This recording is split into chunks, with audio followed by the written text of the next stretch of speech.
It's Parashas BeHa'alosecha, and I always feel it's worthwhile to point out that it's a phenomenal act of Hashgacha Pratis, because even if you hold that the numbering system for the parshah, for the Chumash, is based upon Gentile numbering, and that the Torah itself works according to Psuchos and Stumos, doesn't make a difference because everything is still a function of Hashgacha Pratis, especially when it comes to the Jewish people, comes to Klal Yisrael. So this will still be Hashgacha Pratis, and nothing is not Hashgacha Pratis. So what's the conversation of it? What's the discussion? But the point is that as the Ramban points out at the beginning of this week's parsha, first of all, Rashi brings down that the reason why there's the smichas parshiyot, that this parsha follows last week's parsha, which ended off with the Chanukah Mizbeach, the gifts of the Nesiim, the princes, as part of the dedication of the Mishkan and the Mizbeach. And this week's parsha falls with the mitzvah of the menorah, as Rashi points out, because Aaron Cohen noticed that he and his shevet were not part of that gift offering, that dedication. So therefore he thought maybe he wasn't forgiven for the sin of the golden calf.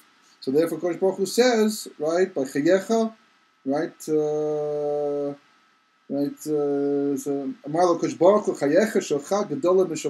right, that by your life, what you will do is better than what they're doing because you like the menorah. So the menorah in this week's parsha was in a sense consolation for Aaron Cohen, and he shouldn't feel left out, and certainly shouldn't feel that he was not forgiven for his role in the Egel Azad, the golden calf itself. The Ramban points out that this cannot be the pshat, even though Rashi is bringing a medrash anyhow, but the Midrashim can argue.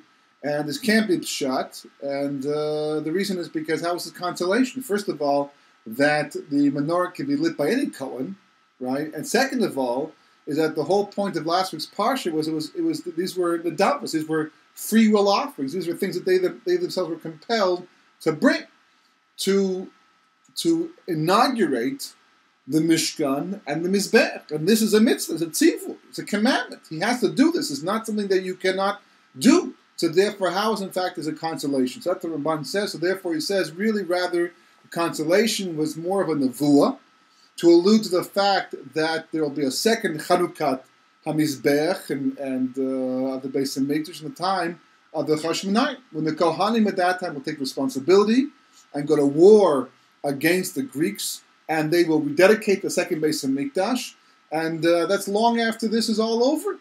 So therefore the consolation itself is an allusion to Chanukah, the whole day of Chanukah. So having said that, it's very fascinating that happens to be that the 8th parsha, or the 8th chapter, from the beginning of Bimidbar, is in fact BeHa'alosecha. 8, of course, is the days that Chanukah lasts. And on top of that BeHa'alosecha is the 36th parsha the 36th chapter from the beginning of Bereshis, right? Which, of course, is how many candles you light during the entire 8 days of Chanukah. And it's talking about the menorah. So it's all kind of tied together. Interesting Hashgacha Pratis, and has a lot to do with, in fact, another section later on in the Chumash, because as Rashi points out over here, we very unusual situation, very unusual section of the Torah itself, later on, talking about the Jewish people and their journeys in the Midbar. And there's a section. So later on, it gets to the point in the parsha when it comes time for the Jewish people to travel, and we have the famous words which we also recite at the time that we take out the Torah to the Arna Kodesh every Monday, Thursday, and Shabbos, right? Vehi ben Soharon v'yomer Moshe Kuma Hashem v'yifutzo ivecha v'yinusum v'sanecha v'panecha, right? When the Aaron traveled, right? Moshe said that Hashem should get up and spread the enemies and chase away the enemies from before you.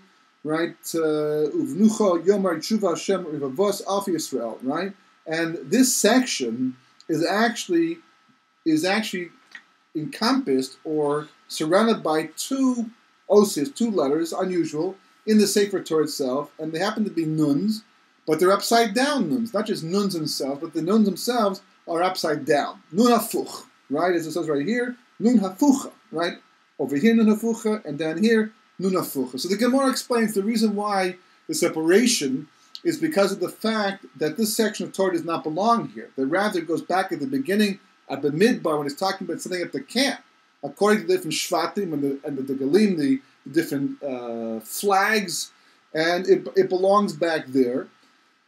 And it's only here, as Rashi points out, to separate bein purinot the purinot, between punishment and punishment, which really between sin and sin, right? So what are the two sins? Because the Torah doesn't want to connect up two bad episodes of Jewish history in the midbar, right in the same parsha. So therefore, what the Torah does is separates them by a nice, happy, meaningful event, and that's the actual moving out of the Jewish people following the Arna Kodesh, following HaKadosh Baruch Hu, which of course is the exact opposite of what comes before and what comes after. So what comes after is clear because of the fact that it speaks about the complaints that the Jewish people had in terms of the man and the lack of meat, even though they still had bread, and they still had meat. That's for sure. They weren't hungry, but they were looking for. It was a pretext to complain in a more general sense, and the Asafsut, the Erev Rav, of course, once again instigating as always. And what was the first mistake? So the Gemara points out, Tosfos explains in Shabbos, that the first mistake was when the Jewish people actually left Har Sinai, they left too quickly. Right? Moshe said it's time to pack up, it's time to go, and they did that with tremendous anticipation, as Tosfos says, like school children who hear the bell go off at the end of the day. Right? It's time to go home. You're standing by Har Sinai, a monumental moment in not just Jewish history, but in fact in world history. HaKadosh Baruch Hu's come down over the mountain. You saw and you heard and you witnessed personally Hashem come down and give His Torah to the Jewish people, and you interacted with the Shekhinah, everybody on their own level.